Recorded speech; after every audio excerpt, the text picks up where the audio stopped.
Going for two, kickers are extra, I give them the boot. Ooh, going for two, sit back, relax while I grab me a brew. Ooh, now I'm reclining while putting my time and I'm ready to go. My spine is aligning and much my lineups, my bank account grow. I am so rich, but knowledge is all that I'm leaving it with. Ooh, listen to this, multiple options, how far can I get? Ooh, DFS Dynasty redraft tonight, I'm not finishing last. I'm finishing past any and all, I am looking to last. What else? This spot is popping and I am so locked in and only opening the door when it is opportunity knocking. And all of these spots keep on talking and talking. So what are we talking? What kind of alignment? And running it deep, even players forgotten or came from the bottom or hitting that top end. And this spot is popping, yeah, this spot is popping. And woo! This is the Armchair, yeah. Put up your arms, yeah. Sound the alarm, yeah, yeah, yeah. Woo! This is the Armchair, yeah. Put up your arms, yeah. Sound the alarm, yeah, yeah, yeah. Ooh. What is going on, guys, and welcome to episode 249 of the Armchair Fantasy Show. I'm your host, of course, Jeff Lambert. You can follow me on Twitter at JeffLambert77. We, of course, are live every Wednesday night on Facebook Live, Twitter, YouTube, and Twitch on all major podcast networks and in the Going for Two app for iOS and Android. Twitter comments are still not working, so if you're on Twitter, want to interact with the show, please go find us on YouTube. Hit that subscribe button for us as well, and hit us with some comments. Also, I have some issues, that's why we're a little bit late today. But as you notice on Twitter, the title is not correct either. Somehow I messed that up. We're off to a good start, man. I thought you were a professional. Yeah, I was, and this is 2022, and this is only my second show this year, so I'm definitely out of sync. All right, well, as y'all can hear in the background, that's my co-host, Mr. Ryan Searfoss. You can follow him on Twitter at Foss534. What's up, Foss? Dude, am I the only adult here now? Yes, you are. Dude, it's Super Bowl week. It's really exciting. I mean, it's football season. It's like football season never ends. It's draft season now. Like, Jeff pulled me out of retirement from writing to make me do player profiles for everybody. So I started those. Really excited. Good stuff. We're going to be doing our shows next week, or Friday, right? Yep. We're start recording rookie profiles. It'll be awesome, man. It's fun. Definitely. It's a fun time of the year. Definitely is. If I could just get everything set up here. I had the cameras all wrong. You're trying to talk, and I'm trying to fix the cameras. It's a nightmare tonight, man. It's a nightmare. But of course, it's a nightmare because this guy's on the show tonight. Yeah. The B League, Dan. What's up, man? I'm blaming on you. What's a Super Bowl? What's a Super Bowl? What's a Super Bowl? Y'all don't have those in Australia, right? Nah, never heard of it. Never been there. What is it? Is it like lunch? Do you get like extra like food in your bowl, or what's going on? Like super greens? Yeah, exactly. What's going on here? Exactly. Nah, it's good to be here. Very happy. A shame it's not number 250. You got me on one before. Thanks, Jeff. Way to make your longest tenured. Aside from Ryan, feel like special, right? Actually, I think you've been around. You've been along longer than Ryan has, actually. Really? Yeah, I think. I thought it was like don't worry, mate. longest number. I think for at least 24 months, no one read my work anyway, so it didn't really matter. It was too long. People didn't read mine for. My work was. People still don't read. They did. I'm embarrassed. They clicked on my work. They saw the word count. And they went, "Nah, yeah, we're out." Yeah. See, mine they just saw the illiteracy. All of it was like in the preseason as well. So like, it's kind of insulting when you write that many words in the preseason and no one cares. You're different in the preseason when people have limited time. Yeah. No. We don't want to read your work. Now we've got nothing to do in July. No. I think for a while you were either doing the waivers or you doing the sit starts, and it was like a $4,000. No, it was pros and cons. Pros and cons, yeah. It was like 4,000 words. And it was 5,400 words a week on a player. Yeah. Oh my God. That was thinking about it. Yeah, like Brandon Cooks or Kenyon Drake. Like, it doesn't matter. 4 years later, we can sit down and reflect and say, what a waste of time that was. Exactly. I mean, it could just be Brandon Cooks good, Kenyon Drake bad. Bam. Yeah. There Actually, you go. Half of the Kenyon Drake article, I remember it vividly, was about Adam Gase. And I stand by that article. Funnily enough, it was all about how bad he was. And that was then. This is now, and we're pretty happy with that. So you were ahead of your time. Yeah, I saw that one coming. Yeah. Adam Gase, bad. So real quick, Dan, give us a rundown of what you do in the fantasy space besides writing the Bible for us. I have the pleasure of producing our Monday night show, the 2-point conversion with Kyle, Gladys, and the Doc, which is a whole bunch of fun. We go over injury analysis and prop bets for the Monday night game. Unfortunately, there's no more Monday night games, so Dan's a little flat at the moment. I also get to work with the Dynasty Rewind, predominantly a Dynasty-based show. However, I went into DFS with them, and I was working DFS for that group, and that was a whole different world for those DFS beatniks. You have to have a massive respect for those who grind on the dollar per point days. Those are tough days. You see some things happen. You're like, yeah, I'm not going to tout Travis Kelce this week. Goes for a 40 burger. No worries. Okay, next week we'll try again. So you have those days where you get absolutely beat down. But the beauty of DFS is it doesn't matter. Last week was last week. This week's this week, and we go again. And I had a whole bunch of fun with that. And it sounds like I'm going to be doing college DFS with them, which I don't know anything about. Which is beautiful. That's perfect. I don't even know what it's about, but it looks like that's what I'm doing, and I kind of went, well, that's a real sore subject for me. Yeah, it just looks different, man, because there are colleges that they put up, and I'm like, I don't even know where that is. But the price is good, so we'll throw it in. I messed around with it a little bit. It's banned here, man. I want to play college DFS and college prop betting so bad because that's my weak policy. It's not. We're not allowed to have it in PA. I hate it. I won't lie to you. I kind of don't. It's going to be awkward, but the beauty of it is that with the Monday night show that we have, that's so much fun because we cover a lot of props for that one specific game, and we get to nail in on that. And obviously, the Doc does his thing, and Gladys and Kyle they guide the ship, and I just get to hang about and see what they're all about in that regard. So, that Monday show is so much fun. I enjoy that through the week. It's a ball. I can't. I'm looking forward to seeing what Kyle and Gladys come up with through the off season as well. And obviously the Doc does what he does with the Gambit too. So it's great. I've got a good balance of what I get to work with, and a bunch of fun with both groups. It's great. It's a great show. Going for 2 OG apparently. Yeah. Change that to my Twitter handle. I think we only have one person with more tenure than you right now, Dan, and that's Brad. Gus? It's Brad. He doesn't count. Brad doesn't count. He's not watching anyway. Don't worry. Brad doesn't count. What about Gerson?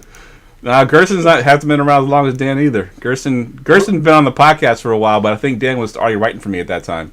Yeah, I've been punching out a few. It's maybe 4 years now. 4 years? Yeah, I think 4 or 5. Yep. Yeah. Because I think I found you on Facebook. It was before I even got in on Twitter. No, it was Twitter. Was it Twitter? I could have swore I found you on Facebook. I know this because I applied for the job the same way because I was working for the Back Row Fantasy Show. I got the job the same way I did with them. You put an article out there or a tweet out there saying, hey, who wants to write? And I wrote, I'll do it. I'll do it. I'll do it. The rest was history. Yeah, that's it. I'll do it. You'll do what? Oh, all right. No worries. Let's go. All right, we got a lot to get into. Let's go ahead and get into the 5 101s. And now the 5 101s. All right, y'all know how this works. We got 5 categories, not football related, and Dan is going to give us his 101 of each category. And the first one we have here is for your 101 ice cream flavor. What? That's not fair because I'd like to take you for a trek down through a little place called Rome where I punched out a Black Forest cake ice cream. It was the most ridiculous thing I've ever had in my life. It was dark chocolate, a bitter cherry. It was the greatest thing you've ever had. I mean, I guess you had to be there. Yeah. You could have vanilla or Black Forest cake ice cream in Rome. That's the 101. That sounds delicious. Black Forest cake ice cream. Black Forest cake ice cream. That would have never been. I had ice cream last night in 30-degree weather. Nice. Oh, no. I'm forced to go like once every 2 weeks to my house, and I'll be standing out for ice cream. It sits in the car, and it's like 10 degrees out. Freezing my ass off. Yeah. We have an ice cream place. I forget the name. We had an ice cream company based out of my work, and I can't touch the stuff now. I gotta walk away. It was Talenti ice cream. Those little jars. The little Talenti. The little. We had someone out of there making them for my warehouse, and it was not great. Not great for the old waistline for your boy over here. Not ideal. All right, number 2 category here. This is a new one for me, and I figured this would be a good one to see how you answer this. Thing you would rather be doing than this podcast right now. Me? Yeah. Sleep. I had the unfortunate. My daughter, it takes us an hour to get to school in the morning, but that's not the problem. I happened to watch a show that absolutely scared the living out. What's your language, Dan? You can cuss here. It didn't do good for me last night. I stayed up a little bit after the show had ended, and I wasn't in a good place. So I was up till about 2 a.m. freaking out before I woke up at 5:30 to getting her ready for school. It was Archive 81. It's on Netflix. That's not for me. Nah, I don't need that. I don't need that at midnight. I don't need that. I don't need that. No. Fair enough. Bad. Yeah, not the smartest move I've made, but yeah, sleep. But you know, if I'm doing my job, I'll help everyone else get to sleep over the next hour. So you know, we'll see how we go. All right, 101 adult beverage. See, that's not fair because I know this show and everyone says old fashioned. I never touch this stuff, you know. But I am at heart. I'd like to say I'm a tequila guy, and that's where I roll. So tequila, I don't mind a gin, I don't mind a vodka, anything like that. Beer, I haven't had in a while. It's one of those weird things. I was drinking a lot of beer for a while there. That as per my natural instincts, being from south of the equator, it is what we do. However, I've kind of moved into a tequila phase at the moment and a gin phase, which is really at the moment. So at the moment, I mean, gin's like the most old man drink out there. Yeah, well, I also said that I wanted to go to sleep. You know, so this is what I mean, we're following the bouncing ball right now. Yes. This is what I'm doing. It's at 10 o'clock at night. I want a gin and a nap. What's your problem, man? That's where I'm at. That's where I'm at in life. Yeah, as an update on the old fashioned. So I kept mentioning on the podcast that I needed to try an old fashioned. Right? I finally had one. Yeah, I hadn't mentioned it on the show yet, but yeah, I had one during Christmas. What'd you think? It was actually not bad. Not bad at all. That's not just underwhelming. It's not my 101, but it was definitely good. Where'd you get it from? The doc sent me some whiskey. Yep, yeah. He sent me some whiskey, and then I went to my. But you made it yourself. You need a professional to do it, Jeff. No, my father-in-law made it, and he made it the Wisconsin way, whatever that means. I don't know what that means. I think you need to have it like from a professional bar. All right, I'll do that. Like that. That's in your area. Before that one bar that has that whole wall of beers. I feel like they'd make a good one. Oh yeah, I forget what it's called. It's got it's like 120 untapped beers. No, yeah. I'll have to try that. I can't imagine a place that serves beer would be great at making it old fashioned. You know, it's just based on alcohol. Like this whole bar is just you just go there. It's amazing. I walked in, it was like Disney for me. Disney. Well. All right. 101 TV or movie villain. Yeah, I think I'd get a laugh out of 3 people when I say this, which would be Kyle, Gladys, and the Doc, but they will tell you that I predominantly don't really watch TV or movies. I don't watch anything. I don't have the time for it. I don't. They ran me through a bunch of movies that I'm like, I haven't seen it. Like Terminator, I'm like, nah, I ain't seen it. Die Hard, nah, I haven't seen it. You know, I don't know. Ryan, who's your 101? I'm trying to think while I wrap my brain around it. Yeah, I mean, you just brought up Die Hard. That's the old school Hans Gruber. Yeah, I just haven't seen it, man. I wouldn't even know. You know, I know Snape's in it, and he's not even a bad guy in Harry Potter. I only saw that because my kids went to Harry Potter Land, and I had to kind of catch up to them. I'm not even. I'm trying to think of all that sort of stuff. Go back to Belichick. What about back in the Belichick? There you go. I could go. Actually, you know what? I'll give you a villain. Doug Peterson. I'll give you a villain for thinking that. What was that dude that he replaced Hurts with against the Giants a year or 2 ago? What was his name? That was a joke. Yeah, no, we want to see if he can be our quarterback. Nah, get out of here, Doug. Piss off. Like, this isn't... just the worst. All right. No, he's no good. I'm trying to think. Not Star Wars, Darth Vader. Go back to this. You watch Star Wars at all? I ended up doing a thread on that, and I went through and watched all of them, but I didn't think Darth was that bad. I just thought he was misunderstood. Just wanted to hang out with his son a bit, and he had to use some evil shit to get him inside the building. I mean, that's true. To be fair, Luke was a bit of a whinging prick about it all. I think one of the episodes he was trying to lift like his ship out of the swamp, and Yoda's like, "Buddy, just shut up and listen and do it." And he just kind of kept crying about it. I was like, man, this kid needs like a backhand or something. Like, it was just, like, even Yoda, with thousands of years of experience up his sleeve, sitting there saying, just shut up, breathe, and think about it. And he just wanted to say, nah, I can't do it. I mean, that's a valid point. Never thought of it that way. Yeah, Luke was a bit of a dick. I'm not going to lie to you. I had to go through and watch all of that, and I just thought this guy was just, like, really complaining. The arm, not the worst thing that happened to him. I'll put it like that. Kissing your sister, probably something he needs to reassess in his life. Not the first way to go about it. So Luke, yeah, TV villain or movie villain, he has my vote. He can kick it. All right, we'll take that. You just made like 10 enemies. Yeah, I'm dying. Yeah, all 10 of our listeners right now. I already learned this. I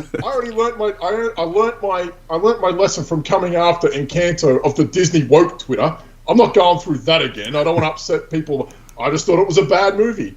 Writing was lazy. Characters were lazy. Music was obvious. It just seemed like paint-by-numbers stuff. You say something, and before all you know it, Disney Twitter comes after you. I don't need this. It's like Tuesday morning. This is garbage. It was just a bad movie. Disney Twitter is definitely worse than fantasy Twitter, that's for sure.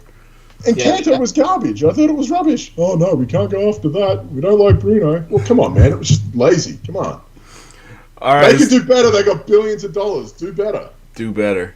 All right, we got one last one here. Type of restaurant, and what I mean by that is like Italian food, Mexican food, whatever kind of food that if you go out to eat, what are you doing? I like a bit of everything, mate. I don't mind a bit of. We got a nice little Colombian joint near us, so I like a bit of Colombian, Vietnamese, Thai, like all that. That's all well and good. Don't mind a bit of a grill. Some Australian grills, pretty good as well. I like a bit of everything, mate. I'll give everything a go. Except for American food, it's garbage. You know what American food is? Find some meat, throw ketchup on it, dinner. Like, no good. So let's see. So tonight we're gonna pump numbers on Twitch this week, Jeff. I'm telling you, the numbers are gonna go through. So I'm telling you, I'm just gonna make. So you've already shit on the old fashioned, which was kind of the American drink, supposedly. You've you picked your TV villain as like Luke Skywalker. You shit on Encanto tonight already. And now you're saying American food is garbage. We're off to a great start tonight. Oh yeah, fried chicken. That's revolutionary. Come on, put some ranch on it. No, I mean, try something different. Listen. What this country has is some amazing diversity. So you have a bit of everything around. I live out in Queens, and we have everything around. We have Korean, Colombian, Chinese, Thai. We got everything around. Mediterranean's about. There isn't anything that we don't have out in this way, and you get a bit of everything. But there's this nice little corner, family-run Colombian joint. It's about half a mile away, and it's phenomenal. They do a great job, and if you haven't had Colombian, it doesn't matter. Anything with sangria tastes pretty good. So it'll taste good after a while. Goes all right. Why not? Good stuff. All right, let's get to some actual football stuff now. News and notes from around the league. All right, before we get to the news and notes, let me tell you about Underdog Fantasy. It's fantasy football, but without waivers, no setting lineups, and worrying about injuries. With their best ball leagues, all you do is the fun part. You just draft. It's like mock drafting, but with prize money. Download the Underdog Fantasy app for iOS or Android and use our promo code GF2 and get a 100% deposit match up to $100. So sign up now. You can join the big game contest for $5 with the top prize of $20,000. Again, get the app for iOS or Android. Use promo code GF2 and get a deposit match up to $100. All right, guys, we got only 2 notes. Obviously, it's fantasy offseason, so there's not much going on. But there were 2 things that happened over the last week and a half or so that we need to talk about. And Ryan, I'll go to you first on this first one here. Mr. Alvin Kamara. Like, what are you doing with Alvin Kamara right now if you own Alvin Kamara? Dude, I was like, it's probably going to blow over until I saw the pictures of the dude's face. Yeah. He mauled that guy. And I'm actually a little bit worried. But, like, I don't want to trade Kamara if I have him yet. Like, I'd rather take the chance of maybe a 2-3 game suspension and not get lowballed on him. So he's probably a hold, and I might send some lowball offers out and just take my punishment if I'm wrong. Like, we're having a show about gambling tonight. He's probably the biggest offseason gamble you can have right now, and the talent kind of makes it worth it. But the cool thing is, he could, if he's suspended, he's void money, which means he could cut and land in an offense. It's not a shit show. So there's that kind of positive out there too, because they can't. The Saints are so far over the cap, they can't afford him anyways. That would clear up like $14 million a year. Yeah. So that's cool. But dude, he might be fucked. Yeah. Like, that dude's face is destroyed. Dan, what are your thoughts, Dan? He's proper fucked. I think. I'll tell you what I am doing. I'm probably going to try out and go get Michael Thomas. That's what I'm going to do. Running game's absolute garbage, and I want to go get something out of nothing. Look, how do you play for a team that thinks, you know what a good idea is? It was $72 million in the hole. Let's extend Taysom Hill again. Let's just go and give that piece of human waste a bit more money to try and do nothing. Like, it's garbage. He's like Daniel Jones without an arm. Oh no, he has an arm. He just throws everywhere else that he shouldn't. He's kind of like a more expensive Daniel Jones. $21 million a year. Oh my God, he's absolute filth. Look, you're talking about a team that has to rely on a guy like Little Jordan Humphrey. That's a thing that happened. Ty Montgomery, that happened this year. That team is like absolutely in a bunch of trouble that you probably don't really want to rely on too much. And they lost their good coach. Yeah, like he peace. I'm out. This is disaster. I said it before. The guy quit once they used Kevin James as his up there. Once they casted Kevin James to play him in a movie, he said, you don't respect me enough. I'm getting out of here. Michael Thomas's hamstring tightened up as soon as he saw him in trouble. Yeah, that arthritis is coming right back. No, I don't think I can run on that. Look, they were doing quite well with limited around them with Jameis. So that's something that I want to see where that goes, because you're talking about a team that could have to rely on Taysom Hill, Ty Montgomery, Little Jordan Humphrey, Marquez Callaway, and Adam Troutman. By the way, they're probably going to lose Teron Armstead and everything else that's floating about. Like, they are in some serious trouble.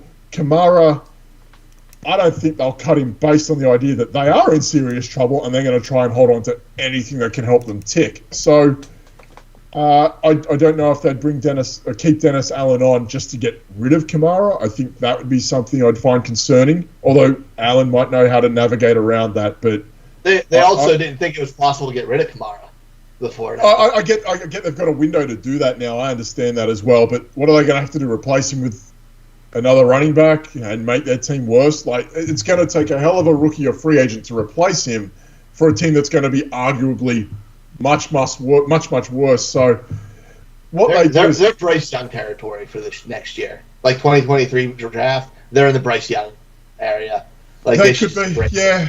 I mean, they're going to have to do something. I could also see them going for one of these. You look at the end of next year, it's going to be Carr, it's going to be Cousins, it's going to be those sorts of guys coming up as well. I could see them making a play at a veteran as well. And listen, if there's a team that knows how to get the most out of an aging robot, it's the Saints. They might be able to get someone who's maybe 32, 33, 34 and have them along. We're talking about a guy like maybe Ryan Tannehill in a year. That could be a guy that could find his way to New Orleans. I know it's not great, but it might take the sting out of it for them. Although, free agent quarterbacks cost money, and that's also a problem they're going to face in a year's time too. Yeah. So what they do is going to be a problem, probably not a bigger problem than what Kamara's facing over the next 6 months. Yeah, definitely not a good situation there for sure. I saw that meme where it's like, that had they worded it, that Alvin Kamara hit harder than anything in the Pro Bowl. I thought he was the only. Oh no! Yeah, dude, he did damage, man. Like, oh, Jeff, that's not good. It's bad. All right, let's talk about. Listen, some people aren't built for Vegas. That's all I'm saying. Yeah, definitely. He got to play before he got arrested. Gerson lives in Vegas, right? No, he just goes to Vegas a lot. He's close enough to Vegas that he goes. And Gerson's fine. Hasn't laid a hand on someone. Look, some people are built for it, some people aren't. And Kamara just clearly isn't in Gerson's league. Yeah. That's all I'll say. Let's talk about Carla Murray here. With I guess it's the 2022 thing to do now when you want a new contract or extension is you just unfollow your team and scrub all your pictures of you wearing their uniform to send a message. I guess this is the thing that they're doing now. Dan, what do you think's going on here? You think it's just a new contract? You think he gets a new contract? And then this whole thing about him possibly going to play baseball is just bogus, right? What sort of adult would do something like this? It's just, I don't know why this would be something someone would go as an optimal thing to do prior to entering contract negotiations. The first thing they're going to say is, hey, what's up? And he's going to say that. Like, it's kind of ridiculous. What are you, like a child? Well, I guess he looks like a child, but, yeah, it's one of those same height as my daughter. Yeah, I mean, listen, some kids get on the rides at Disney, some don't. Those that don't are always angry, and Kyler Murray seems to be that sort of a child. So I think, look, if this is one of those things where he's trying to angle his way into a better contract, this isn't the way to go about it. Worse players are being paid more. Kirk Cousins. So, he didn't have to scrub anything. This didn't happen for Kirk, and this guy's been one of the highest paid quarterbacks in years. Matt Stafford had one of the worst records in football as a quarterback, one of the highest paid quarterbacks in football as well. You don't have to get rid of photos to get paid. Just, half look like you give a shit. That's it. That's it. That's the trick. Like, that's half the problem. Like, he's got the talent. Like, he's put the runs on the board. It's not like he's played for a losing franchise, right? It's like he was the 101. Jones was the 106. Obviously, the Giants guy over here, but it's not like he has Jones's record and he's doing that to get his way. The guy's been in the playoffs every year but one. Yeah, rookie year. They went 11 games, 10 games undefeated this year, and you have to do this to get your team's attention? Stop. You've got their attention by winning that many games. Yep. This is ridiculous. It's just, come on, man. They're going to pay stupid amounts of money. Stupid amounts of money they're going to pay this kid. You don't have to do this. And on that, how dumb is your agent for thinking, yeah, this is an all right idea? Yeah, go on, do it. We'll get their attention this way. We'll do it. There's nothing going on this week. But the Super Bowl... My God. Ryan, what are your thoughts? Yes, what goes through people's minds sometimes? This is arguably one of the hottest properties in football at the moment. Kids love him. Yep. He turned a franchise around. You don't have to do this, man. Just enough. Don't be a dick. He's the Luke Skywalker of quarterbacks. There you go. Ryan, what you got for this? What do you think about this whole story? Nothing as exciting as you just said. I think it's going to blow over. They're going to pay him. Yeah. He's going to be there. Why? And if he's not, he's going to be a good quarterback somewhere else. Is he going to repost him? Franchise quarterbacks don't grow on trees. They're not easy to get. So many teams are running back purgatory right now, and they're not. I know he struggled the end of the year. Who cares, man? I don't know what it is. They might be getting new jerseys. Who knows? I'm not worried about it. He's having a little fit. It happens all the time. He's fine. He had a little fit. Little boy needed time out in the corner. Is that what he needed? Little midday nap? Is that what the little boy needed? Yeah, that's become the new trade negotiation. He can't repost those photos, can he? All those amazing memories he created with the fans and all those motivational things. Can't repost those. Yeah. You're not going to put them back out there. Hashtag on back. It's not going to happen. It's the dumbest thing. I agree. What are you doing? All right, let's get to some of these. Prop bets here. Going for Two Live and PlayPickup.com present the Pickup Props of the Week. All right, guys. So Play Pickup and Going for Two join together all season long. We've been doing these prop bets. If you visit goingfor2.com/Super Bowl props, we're running a contest right now. There are 10 props up there. It's free to play. It's legal in all 50 states. Just go there, pick the 10 props. You get the most right, you can win some prizes. I think there's a Fanatics gift card that's up there. A few of the prizes that are given out from Play Pickup. So please go there, goingfor2.com/Super Bowl props. It's free to play, and you can win some prizes. We're going to go through those 10 props right now. And the first one we have here is who will get the first touchdown? Your options are Cooper Kupp, OBJ, Cam Akers, Jamar Chase, T. Higgins, Joe Mixon, or other. I'm gonna go to you first, B League. What you got here for your first touchdown in the Super Bowl? Who you got? I kind of half think it just. I mean, who has the ball first, Jeff? Like, that's what we're going in. If it's Cincinnati, I'd say Mixon. If it's the Rams, Cup. All right. What about you, Ryan? I'm gonna take a little bit of a chance here. I'm gonna go a little bit bold. I'm gonna say OBJ.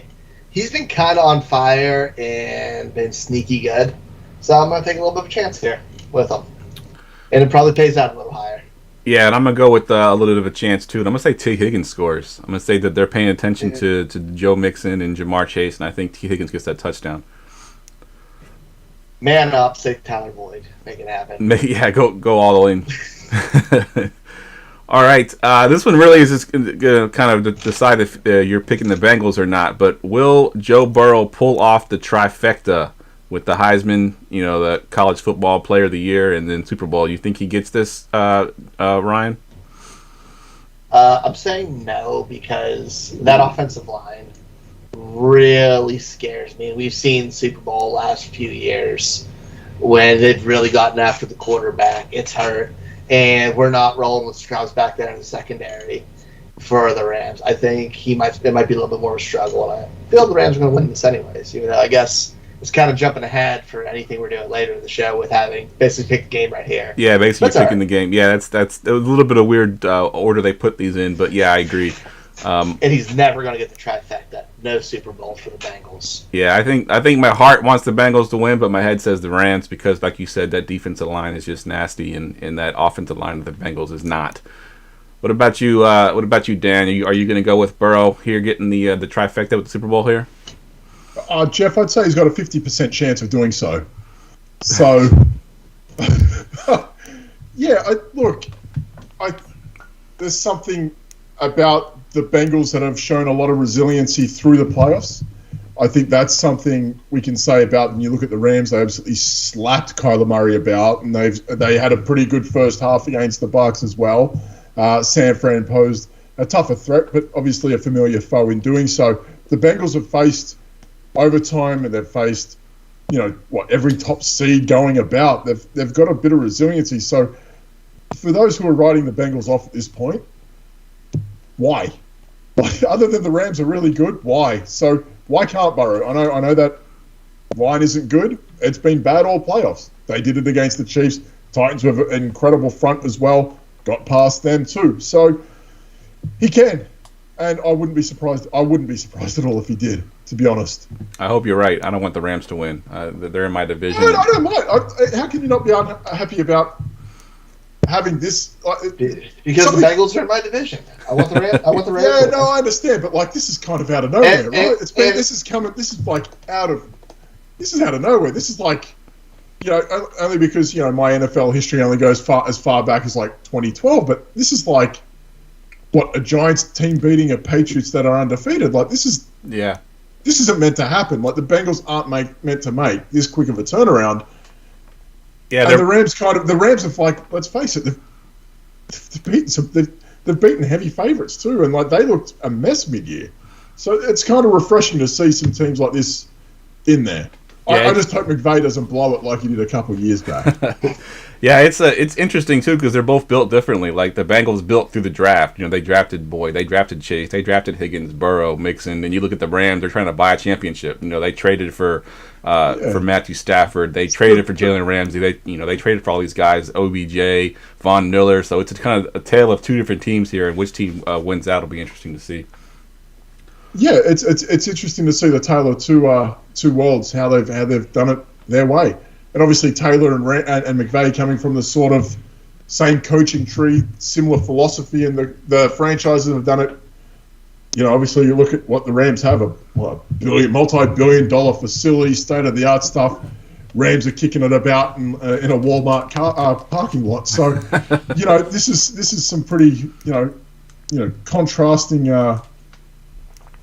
things we're seeing here. And I kind of think that's pretty cool. I'm kind of, interested to see what I don't care who wins, to be honest with you. Outside of the bets we make, I'm kind of happy to see both of them go ahead and tear it up. I really hope they do. Yeah.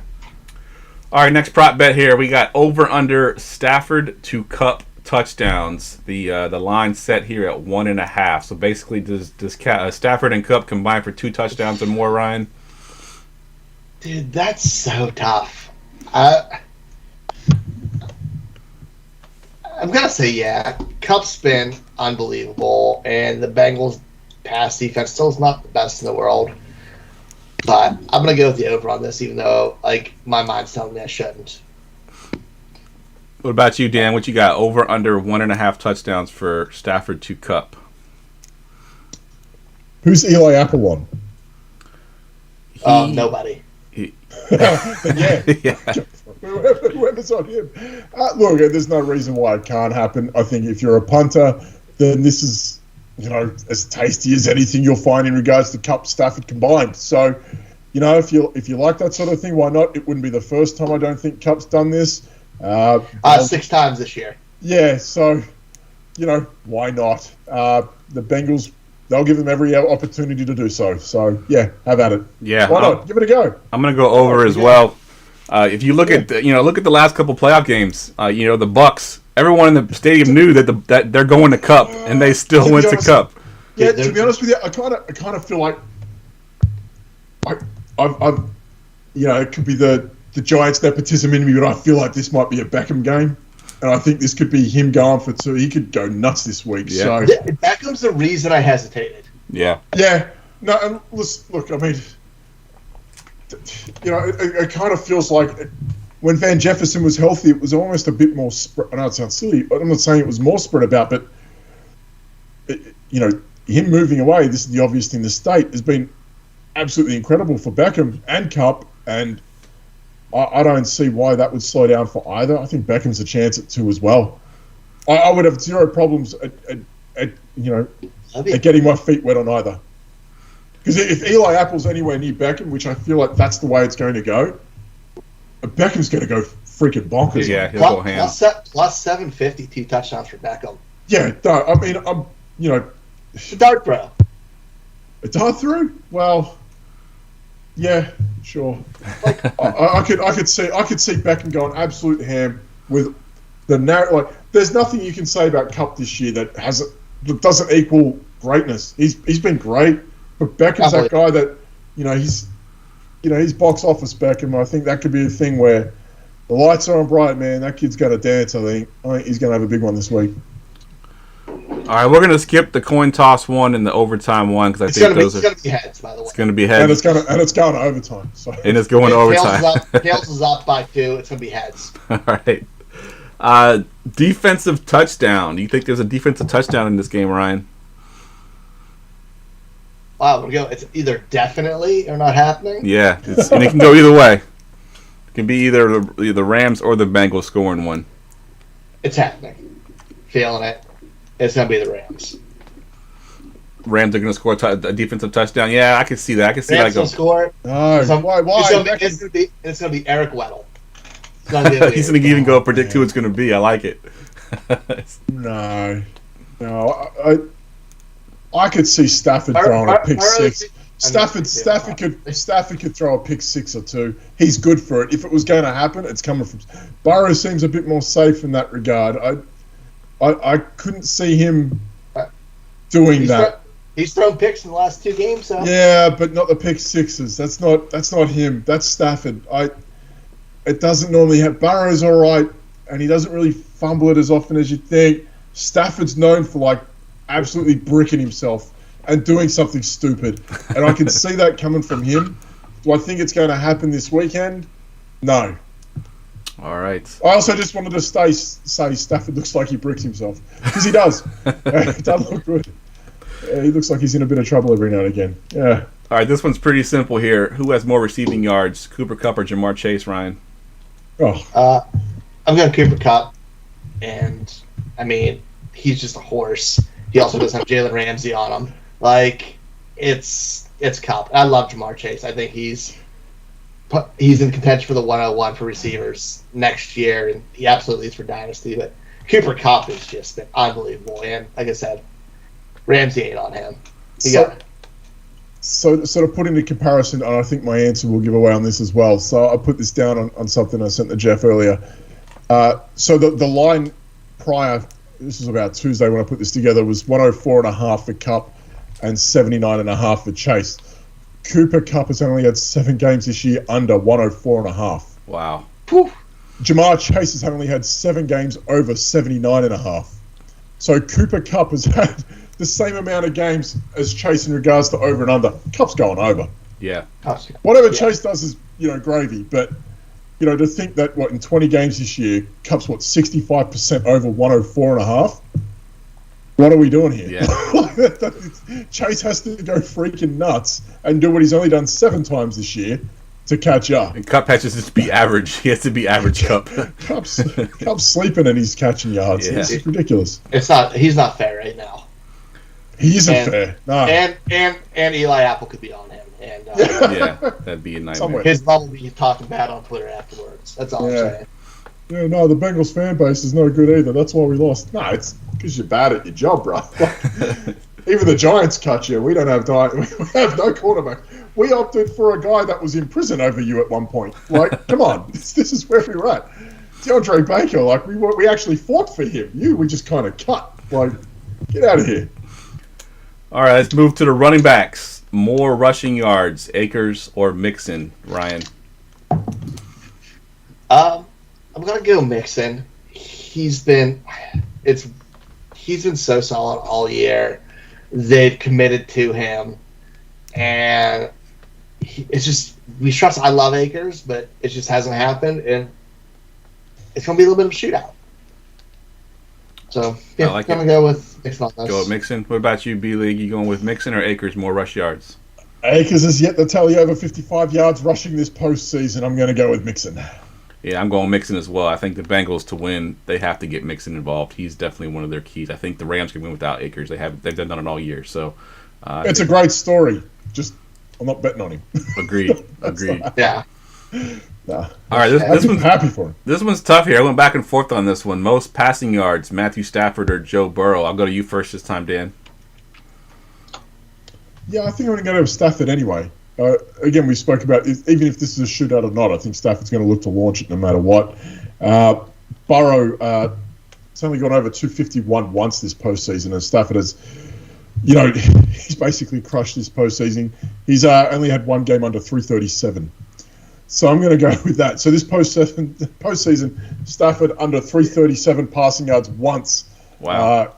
Whereas Burrow hasn't gone over 251. Yeah. So Burrow did have those 2 games before the playoffs. He had like 500 yards and I think 400 yards right before the playoffs started. Right. Didn't happen now. When it matters, it's just... And listen, the beautiful thing is they haven't had to rely on him going absolutely berserk to get wins. Yeah. Right. That's a good point. But, you might have to this week with what the Rams have instead. And I just think what we've seen, if we're going off what we've seen over the last few weeks, Stafford's been doing it. Burrow, not so much. Ryan, who you got going? Stafford or Burrow? Yeah, I'm going the same. I'm going Stafford. Bengals defense gives it up. Stafford's been slinging it all year, and he might have to sling it just a little bit more because of the shootout. I'm leaning towards him. All right, I'm going Stafford as well. Final one here is an easy one. Who wins? Rams or Bengals? No spread, just money line. Who we going? Rams or Bengals, Dan? Rams. I don't like it though. I really don't care. I really don't care. I kind of think the Rams might get it done though. I think they've done everything they can to win by bringing everyone in. This isn't a project for them. This is a Super. They brought all those guys in to win a Super Bowl. The Bengals have kind of been building up for it, and they got there, and they had a bit of luck along the way as well. I think the Rams are going to get it done, but I think it's going to be a hell of a game. And if the Bengals win, I couldn't be happier either. I think I'm happy to see both of these two win. Ryan might not, but I think if it was just flat out money line, I think I'd be happier just putting it on the Rams at this point. I'll take the coward's way out. I'll do that. Yeah, Rams. Fair enough. What about you, Ryan? Rams, Bengals? Yeah, I mean, technically it's the second time we've answered this, but yeah, I'm taking the Rams on this. I think they're just a little bit better overall. Not much though. Just not much. Like it's just the defense. Like you look at who's across the board. Yeah, the defense. That's it. Like it's not fair at this point. Well, some of the Bengals defense is all right, pending Eli Apple, but he's got the Rams have such elite playmakers at different spots in the defense. I love Von Bell. Von Bell's ridiculous. Like, he's awesome. He's one of my favorites safeties in the game. He's ridiculous. Hendrickson's been one of the bargains of the offseason, right? He's been ridiculous. And then they've also got, like, Eli Apple, who's, the Luke Skywalker of their defense. He's just, a pending little bitch. So I kind of look at it like that, but you look at what the Rams have, even, like, to bring in Eric Weddle and for him to not miss a beat, that's ridiculous what they've done. We talk about Von Miller. We don't talk about Gaines and Floyd. Like, that's ridiculous as well. Like, Floyd could literally go out and blow it up. Maybe. Gaines could too. He could go right up the middle and he could be a problem. Yeah. Like, they have so many problems that they're going to cause them problems. And, the Bucs, if they were healthy or healthier, it could have been a different story. I think they brought, Vita Vea back the week they played. Yeah, yep. He was kind of nowhere to be seen. Half their linebackers are missing. Cornerbacks have been missing. They aren't what they were, and they still did what they did. So I feel like the Rams got a little lucky in that regard. But Aaron Donald's just going to walk through, and that's a problem. Yep. Dude, that's Aaron bad. A problem, and he plays with ill intentions, man. Yeah. He's got. It's like, do you know what he reminds me of? He reminds me of Peak Sue, but without the stupid. Like, that's what he's like. When Sue was going through people, that was, like, insane.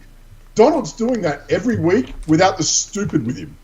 And that's what's insane about this. Like, it's mental. Like, he could just go nuts. I think the over on him's like 1.5 sacks. Yeah, okay, 1.5. No worries. Okay, fine. Yeah, that's not going to happen.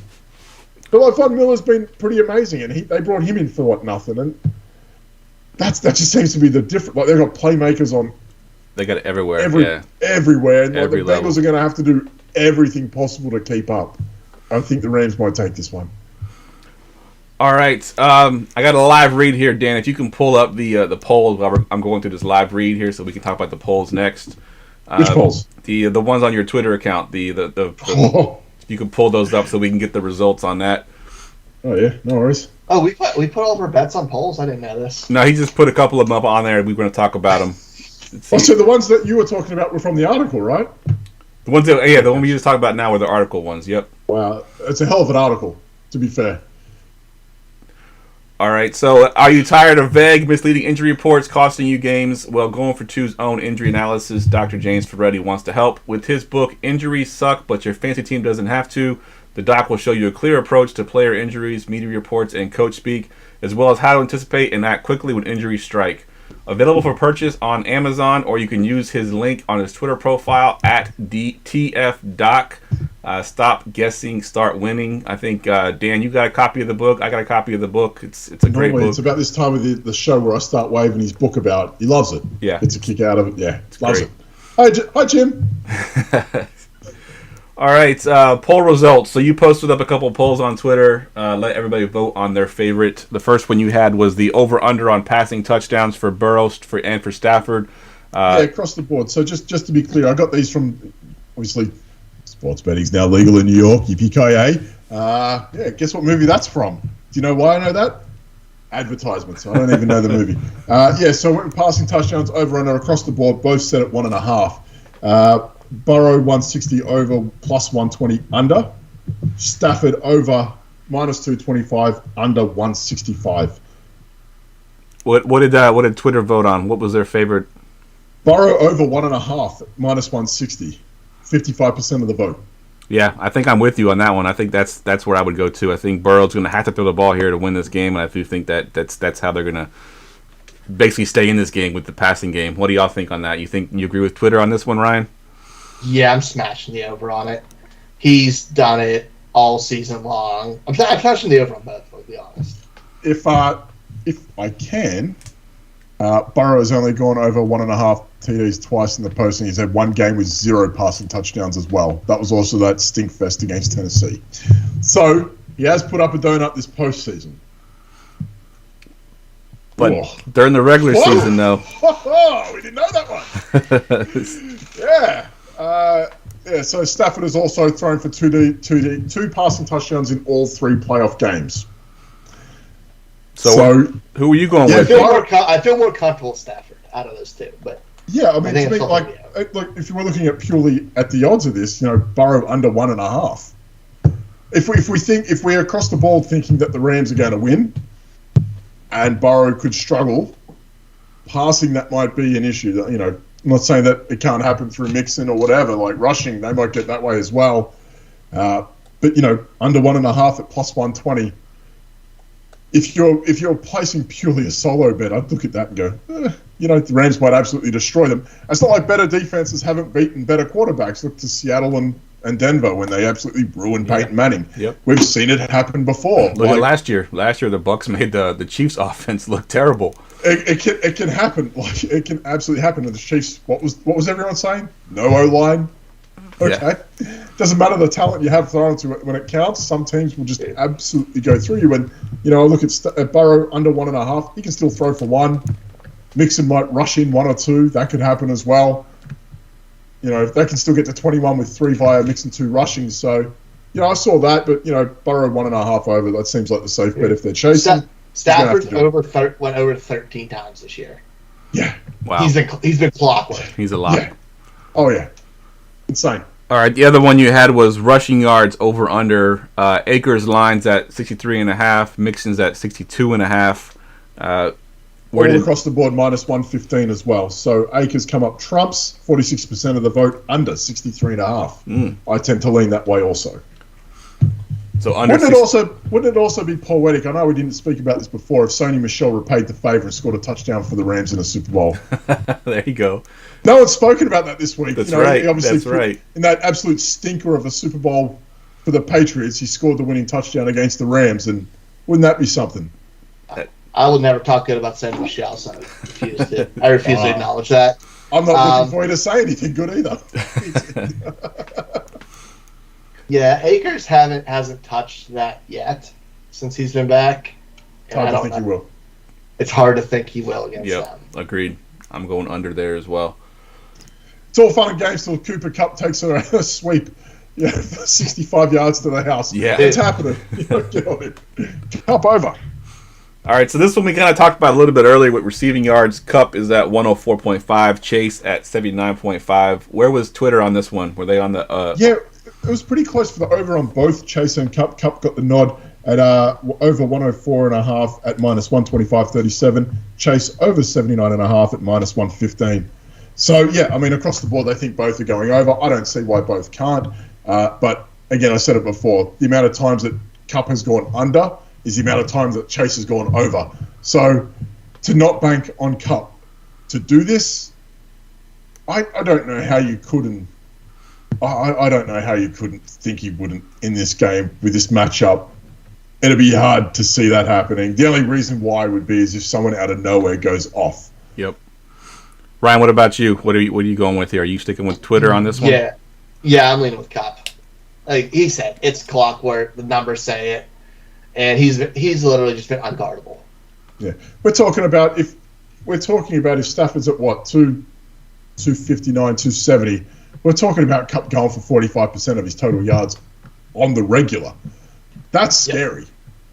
Yeah. That's mental when you think about it. It is insane. And like I said, in the playoffs, it's even crazier that everyone in the whole building knows that he's getting the ball. And he still gets the ball. He still gets open. I mean, I watched my Niners every third down. I'm like, someone just cover Kupp. And they couldn't do it. They all knew that they're going to him, and they went to him every time on third down. It was ridiculous. Dude, they literally had him for that game winner. Everybody in the world knew he was going to get that ball. Mm-hmm. Everybody. It's crazy. Should have just put Josh Norman on him and just left it at that. All right, so that's it for the Twitter poll results. We're going to do, we got some prop bets that we like here. We're up against the clock here, so we'll go through them really quickly. We'll go to you first, Dan. Give me some props that you're putting your hard-earned money on here. Yeah, so a part of the poll, one of the last polls that we put on there was to score first and for their team to win. And it was one of those props that I saw, as a standalone prop, I just thought was kind of interesting. So it was plus 550. It was Cooper Kupp to score first for the Rams and for the Rams to win. So plus 550 550, that wasn't too bad. And I think we got down and it was like Beckham was like plus 1,200. I feel like Mixon was plus 1,700. And I want to say Chase was around that mark as well. So for that player to score first and their team to win, it kind of went off the hook. But to get 550 on, look, I'm probably going to bet on Cup scoring a touchdown anyway. He's probably going to score first for the Rams. If he does, the Rams are probably going to win as well. Yep. So I saw that, and that blew out to plus 550. I kind of looked at that and went, all right. But in terms, are we doing the parlay or that comes later? We'll do the parlay next. We'll just do. Yeah, I thought as a standalone prop, that one's on DraftKings. You can get that to score first and to win. So that as a prop, I kind of thought was easy money at that point. If the Rams are going to win Cup scoring first, and that's how I'm going, plus 550. All right, Brian, what'd you have? I'm taking Jamar Chase long reception over 26.5 yards at minus 120. Yeah, I like that. Out of the last 9 games, including the playoffs, he's topped that native. Wow. Like, what else do I got to tell you? The Chiefs game's the only game he didn't get it, and he had 22-yarder. Like, it's clock. It's numbers don't lie. Like, since he's been really clicking, since when he just decided to destroy Baltimore, he's been outstanding, and that's a big part of his that big play. He's hit it almost every game. Good stuff.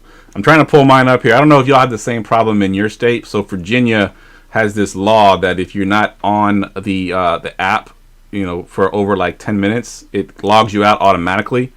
So I had my props all pulled up, ready to talk about them, and I go to my phone, and now none of them are pulled up anymore because it's now logged me out. It's something with Virginia. That's why we have show sheets, Jeff. Yeah, no, I should have wrote them down on the show sheet. You're right, but so I know what my props are. I just don't know. I don't know what the odds are on it. I got. This guy's the Luke Skywalker of podcast hosts. He's just gone. Jeff, you bring him up. I have DraftKings up. I can. All right, fair enough. I had Matthew Stafford going over. Was it 279? Was that the over? Yeah, 279.5. I had the Bengals winning plus. I had the Bengals plus 4.5, and I had Odell Beckham Jr. going over 69.5 yards. Yes, you did this really quick. Matt Stafford's moved since you talked. It's at 281 now. It's at 281. And he's minus 115. It doesn't matter what he goes for 380. Yeah, it doesn't matter. It moved him up 2 points. The Stafford's going off. Yeah, so that bet there when you gave it to me before, that was prior to that happening. That was at plus 330, if I remember correctly. But yeah, with the three together, yeah. Yeah, give or take, maybe a little bit more with Beckham. I had you at 59.5 for Beckham. All right, good stuff. Let's do our parlay here real quick. So we're gonna do each leg of a parlay, and we'll go to you first, B. Give me your leg here. So we across the board, we think that the Rams are going to do this, right? And Donald and Miller and Gaines and Floyd, they're going to absolutely go nuts. So we're talking about Burrow, deep third downs. That's what we're talking about? Yeah, I'm going to stick with this. I'm going to go Samaje Perine, alternative receiving yards, plus 17. I like it. Over 17 receiving yards. Look, I am someone that has a fair bit of Joe Mixon across dynasty leagues. I'm a big fan of what he can do. I'm not going to tell you that, as amazing as his season was, I'm not going to tell you that it wasn't frustrating seeing Samaje Perine out there on third downs and doing receiving work. Yep. And this isn't just a recent thing. This has been going back across the year, maybe into last year when Mixon had obviously quite a year being pulled for half the season. So, when you see that and you go, all right, I'm going to see what that is just flat out, if you can just bear with me. When you see Perine out there just doing this, it is one of the most frustrating things, and I feel like they're going to throw him out there and he's going to get some form of a dump off, and that's it. Samaje Perine over 8.5 was minus 130, so you can work that up a little bit more. Even if you wanted to take him over receptions on over 1.5, that's at plus 100. You could do it that way if you had to. You could find some alternates out there, but you go into those SGPs and you can get in there at plus 17. I'd take Perine receiving yards over 17. I think that's going to happen if we think the Rams are going to go nuts. I like it. Ryan, I don't. I really hate it. I could have gone something safer, and I'm going to blow this parlay for anyone listening. But Yeah, it's a bad bet, but I kind of feel like I thought about this, and I've been watching it a fair bit. The Bengals and Pirine on long third downs just seems to be getting those receiving work, and it sucks to watch, but he can do it. It sucks. It sucks so much, but it's coming. I can feel it. All right, Ryan, what you got for your leg? Wow, we're like in the same area. Obviously, we're only playing about one game. I actually went with Joe Mixon's receiving yards at 29.5. The last last 5 games, we have 70, 40, 28, 51, 27. He's living either a yard away or well over it. That's a big part of their offense right now. Yeah. And we're going to see the Rams jam up the middle because of them. And that pass rush, we're going to see dump-offs by Burrow because he's going to be running for his life. And Joe Mixon should live that safety valve. And if he doesn't, something's wrong there. So I kind of love that. I was checking this into a little bit, and I thought, well, I don't like going back more than a couple games anyway. So you go through the playoff history of the Rams. So their last 3 games, they've only allowed 3 players per. Oh, not even in the Cardinals game, because the Cardinals, I don't know. I guess Carla Murray was too busy deleting Instagram posts or something. But they've allowed, specifically in the last 2 games, they've allowed 3 receivers to have over 50, or 3 players to have over 50 yards receiving. In those last 2 games, 2 of those players were running backs. So it was Elijah Mitchell and then Leonard Fournette. And I even think the 3rd most receiving yards against the Cardinals was Eno Benjamin. So they're allowing that to go up to running backs and at least 50 yards in a hit. So Fournette had over 50, Mitchell had over 50, and Eno Benjamin had nearly 30 receiving yards against the Rams. Wow. So this is something that can happen. That's why I kind of went with Pirine, because Mixon with that receiving game, because he has to get 3 or 4 receptions to do that. And that's been finicky at best at times. And I know he can do it. Mixon's targets over the last games. Yeah. 6, 7, 4, 6. And then there's that shitty 3 against Kansas City. But yeah. And obviously, Pirine ran one in for, I think, 20 yards at that point as well. So I'm kind of hoping for that 1 or 2 chunk yard from Pirine. You're probably going for something more secure with Mixon. But at this point, we know that they're going to give up 3 players. 50 yards to a running back isn't out of the realm from the Rams. Hey man, Super Bowl. Got to risk it to get the biscuit. There you go. Wow. So I'm taking probably the safest leg of this entire bet here. I think we can all agree. Can I guess? Try guess. What you got? What do you think the is? You're gonna go something like Stafford over 225. Nope. I know what you're doing. I'm going even easier than that. Damn, that's soft. Stafford over half an interception. He is going to throw a pick. It's going to happen. He's done so it. Close. Stafford is at negative 150, but in this parlay, I think that's an easy one to put in there and boost it a little bit. But Stafford over to have a pick. I mean, Ryan, I don't know if you got the stats up there. How many times has he not thrown a pick this season? I mean, I can't think of too many times. 2, 3, 4, 5, 6, 8. It's more than I thought. I know he's he definitely thrown some in the playoffs. He threw some dumb play. He had that one he threw to us that we should have caught. That should have ended the game, but unfortunately our guy dropped it. But anyone feeling overly confident about Stafford should go back and watch the Detroit game this year. That's what I'm going to say.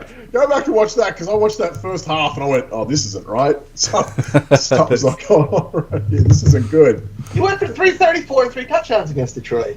Don't worry about that. You didn't look good, man. It was pretty bad. It was bad.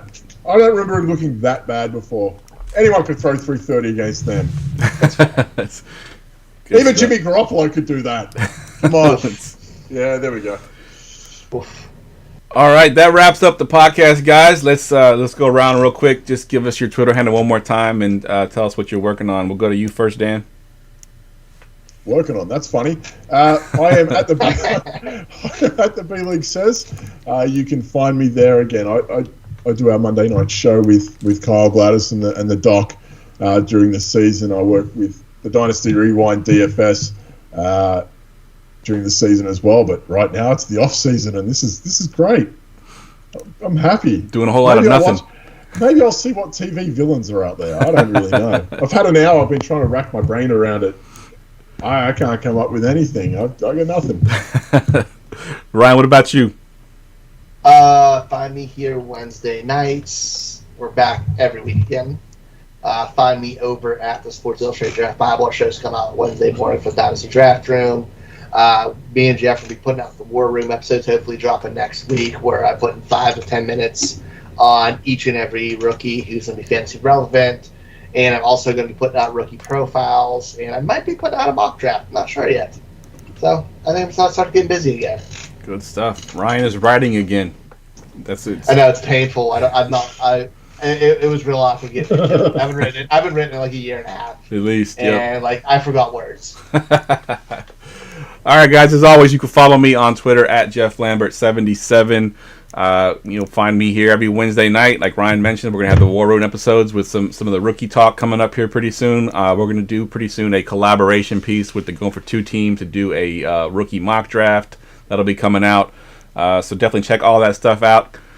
So for Ryan, for Dan, I'm Jeff. Peace. We'll see y'all next week.